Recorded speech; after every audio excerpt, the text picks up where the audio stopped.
అందరికీ నమస్కారం అండి. నాకు మొన్న ఒకళ్ళు చెప్పారండి, అమ్మాయికి పెళ్లి చేసి అత్తారింటికి పంపించిందంట అత్తగారు. తండ్రి ఉన్నాడు, తల్లి ఉంది, వాళ్ళ ఆడపిల్లలు మగపిల్లలు ముగ్గురు నలుగురునేమో ఉన్నారు పిల్లలు. ఎంతమందో నాకు అంత డీటెయిల్ తెలియదు, కానీ ఆవిడ చెప్పారు నాకు.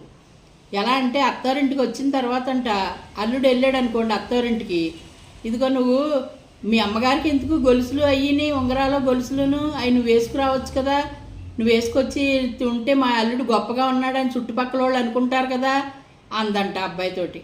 అత్తగారు కొత్తగా వెళ్ళిన ఇల్లారకానికి వెళ్ళిన అల్లుడికి సలహా అదండి. గొడవ అంటే ఎక్కడో రాదండి. తర్వాత అత్తారింటికి అమ్మాయిని పంపించింది. వాళ్ళ ఇంట్లోనేమో వాళ్ళ పడుకునే గదిలోనూ అత్తగారి మంచమే ఉంది, అందులోనేమో బొంత ఉంది, యువతలేమో పరుపు ఉంది అత్తగారికి. మీ అమ్మకి పరుపు ఎందుకు, ఆ పరుపు తీసుకుని మీరు వేసుకోండి అని చెప్పి కోడలు కూతురికి అల్లుడికి చెప్పి